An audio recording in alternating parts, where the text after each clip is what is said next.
Hello बच्चों, तो I hope आप लोग बहुत अच्छे होंगे। आई होप आपके फेस्टिवल्स बहुत अच्छे गए होंगे। ठीक है, आई होप आपकी पढ़ाई भी बहुत अच्छी चल रही होगी और आप लोग बहुत अच्छे होंगे। तो अभी तक हमने पिछले लेक्चर में केमिकल प्रॉपर्टीज़ और मेटल के बारे में देखा था, जिसके अंदर हमने नॉर्मली डिस्प्लेसमेंट रिएक्शन पढ़ी थी।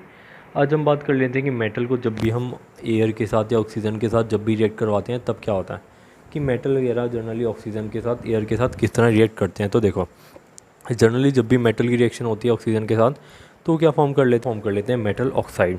ठीक है, मेटल ऑक्सीजन को मिला, क्या फॉर्म हो जाता है मेटल ऑक्साइड। एग्जांपल देखो, सिंपल सिंपल, कॉपर को ऑक्सीजन क्या मिला है, क्या फॉर्म हो गया कॉपर ऑक्साइड। हमने इसे को लिख दिया कॉपर 2 ऑक्साइड। 2 क्यों लिखा रोमन नंबर में, क्योंकि इधर कॉपर की वैलेंसी कितनी है 2, तो हमने सिंपली लिख दिया कॉपर 2 ऑक्साइड। एलुमिनियम को हमने ऑक्सीजन के साथ मिलाया, क्या मिला हमें मिला Al2O3। आई होप ये आप Al2O3 CO तो क्रिस क्रॉस रूल का यूज़ करके आप बना सकते हो। ठीक है, सिंपल है, तो बहुत बढ़िया। ठीक है, और आप लोगों को ये भी याद होगा, हमने एसिड बेस चैप्टर में बोला था कि जो मेटल ऑक्साइड होते हैं जनरली वो कैसे नेचर के होते हैं, बेसिक नेचर के होते हैं। उनका कैसा नेचर होता है, बेसिक नेचर का। ठीक है, तो अभी कुछ प्रॉपर्टी देख लेते हैं मेटल ऑक्साइड की। Generally metal oxides are basic in nature, कि जनरली जो मेटल ऑक्साइड होते हैं जनरली वो कैसे नेचर के होते हैं, बेसिक नेचर के। But some of the metal oxide are amphoteric in nature. ठीक है, जनरली मेटल ऑक्साइड कैसे होते हैं, बेसिक नेचर के होते हैं, बट कुछ मेटल ऑक्साइड एम्फोटेरिक नेचर के भी होते हैं। ठीक है, एग्जांपल क्या हो गया एम्फोटेरिक नेचर मेटल ऑक्साइड के, aluminium oxide Al2O3, zinc oxide, जेनेनो।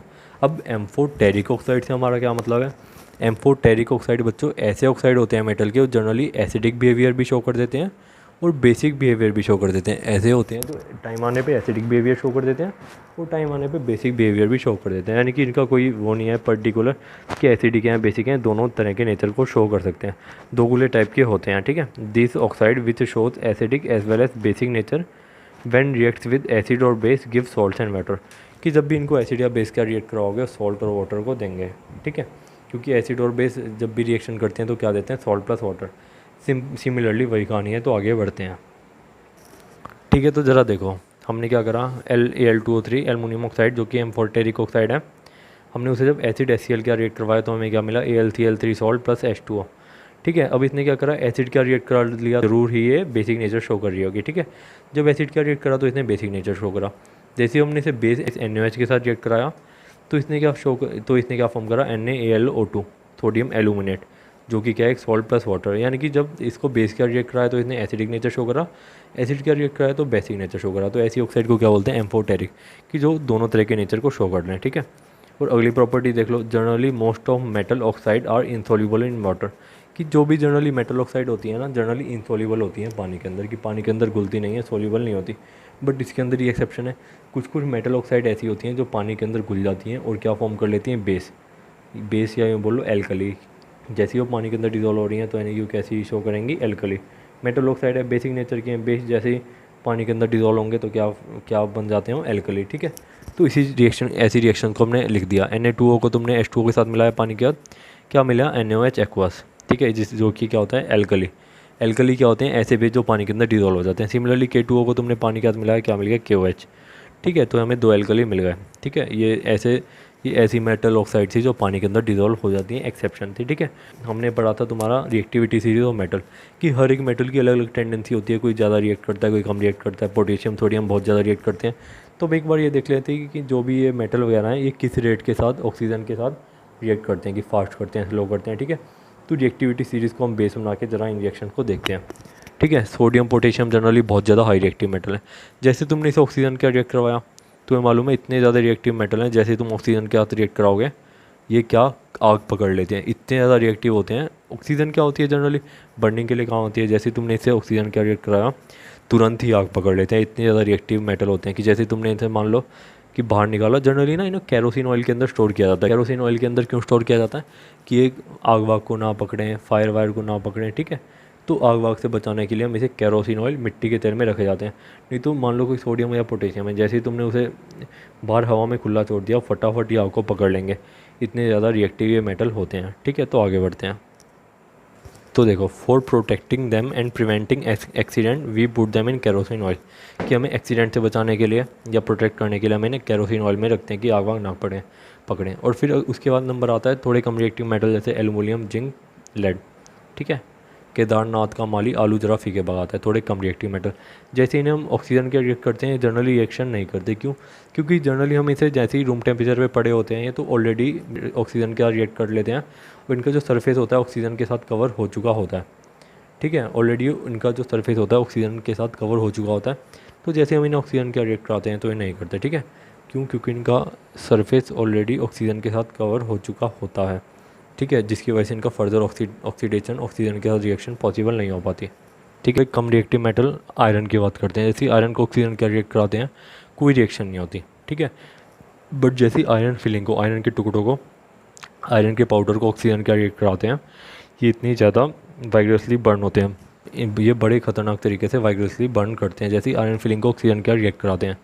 अब बात आती है थोड़े और लेस रिएक्टिव मेटल की। जैसे कॉपर को हम ऑक्सीजन के रिएक्ट कराते हैं कोई रिएक्शन नहीं होती, बट जो कॉपर है ना इसका सरफेस काला पड़ जाता है। कॉपर का सरफेस है वो थोड़ा सा ब्लैक ब्लैक हो जाता है। क्यों? क्योंकि जो कॉपर होता है उसके सरफेस पे कॉपर ऑक्साइड की लेयर आ जाती है। ठीक है, अब बात कर लेते हैं लीस्ट रिएक्टिव मेटल सिल्वर और गोल्ड के। जैसे इनको ऑक्सीजन का रिएक्ट कराते हैं कोई भी रिएक्शन नहीं होती, चाहे हाई टेम्परेचर कर लो चाहे लो टेम्परेचर कर लो, इतने लीस्ट रिएक्टिव मेटल होते हैं कि इनकी ऑक्सीजन के साथ रिएक्शन नहीं होती। ठीक है, तो आगे बढ़ते हैं।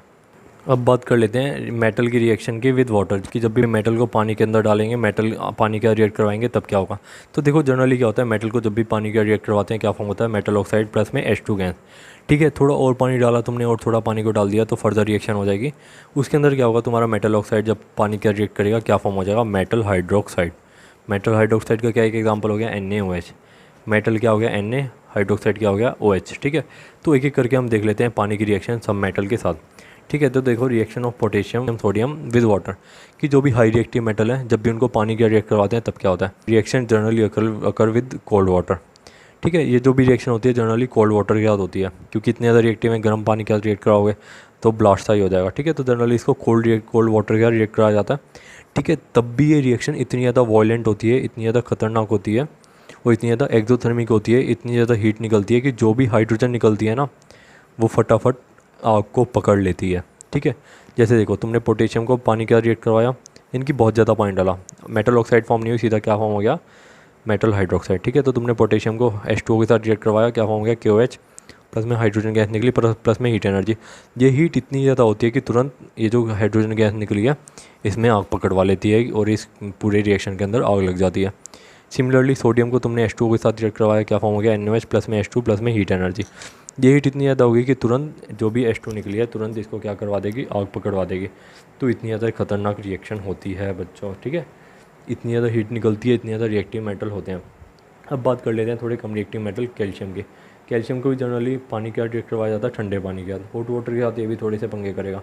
ठीक है, जैसे रिएक्ट करवाया क्या फॉर्म हो गया, calcium hydroxide metal oxide plus में क्या निकली, हाइड्रोजन गैस। इसके अंदर भी हीट निकलती है बट इतनी ज़्यादा नहीं निकलती कि हाइड्रोजन आग को पकड़ पाए। ठीक है, और क्या होता है कि जब इस रिएक्शन के दौरान ना, जैसे मान लो तुमने कैल्शियम को पानी के साथ रिएक्ट करवाया तो शुरू में क्या होगा, कैल्शियम हम पानी के रिएक्ट करवा के कैल्शियम हाइड्रोक्साइड फॉर्म कर लेगा, और जो भी थोड़ा कैल्शियम बचा होगा ना रिएक्शन के अंदर वो क्या करेगा, ये निकली हुई हाइड्रोजन गैस को एब्जॉर्ब कर लेगा अपने सरफेस पे। कैल्शियम को हाइड्रोजन को अपने सरफेस पे एब्जॉर्ब करने से क्या होगा, वो कैल्शियम पानी के ऊपर लेयर के ऊपर तैरता रहेगा। ठीक है, पानी के ऊपर फ्लोट करेगा। ठीक है, तो उसी चीज़ को हमने एक्सप्लेन किया हुआ है, ज़रा देखो कैसे।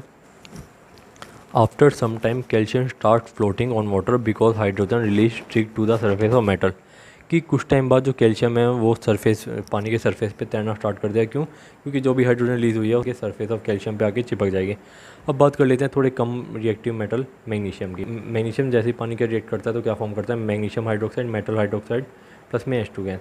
ठीक है, सिमिलरली इसके अंदर भी क्या होता है, जो मैग्नीशियम है हाइड्रोजन को एब्जॉर्ब कर लेता है सरफेस पे और पानी के सतह पे तैरने लग जाता है, पानी के सरफेस पे तैरने लग जाता है। ठीक है, अब अगली बात कर लेते हैं थोड़ी कम रिएक्टिव मेटल की, जो और भी कम रिएक्टिव मेटल है, जैसे एल्युमिनियम, आयरन, जिंक। जैसे इनको कोल्ड या हॉट वाटर के साथ रिएक्ट करवाओगे कोई रिएक्शन नहीं होगी। और यह याद रखना मैग्नीशियम हॉट वाटर के साथ रिएक्ट करता है, कोल्ड के साथ नहीं रिएक्ट करता। क्यों? क्योंकि थोड़ा कम रिएक्टिव मेटल है।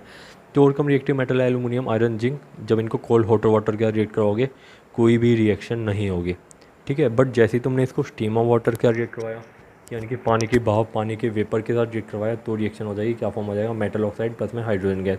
इस रिएक्शन को हमने लिख दिया। एल्युमिनियम को पानी के साथ रिएक्ट करवाया, क्या फॉर्म हो गया, एल्युमिनियम ऑक्साइड प्लस में H2 गैस निकलेगी।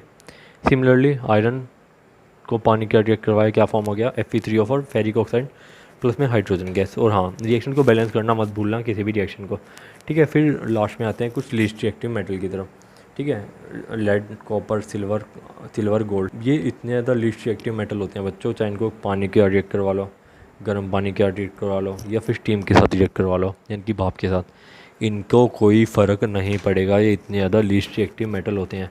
इसलिए तो गोल्ड को उबलते हुए पानी में, बॉइलिंग वाटर में रखा जाता है कि गोल्ड अच्छे से साफ़ हो जाए, ठीक है। इसलिए मतलब इनको कोल्ड वाटर में रख लो, गोल्ड को, कॉपर को, सिल्वर को, ये रिएक्ट नहीं करते, ठीक है बच्चों। सिंपल बातें थी, आई होप आपको समझ आई होंगी, ठीक है। किसी भी तरह का डाउट होता है आप लोग पूछ लेना, ठीक है। Thank you so much, see you in next lecture.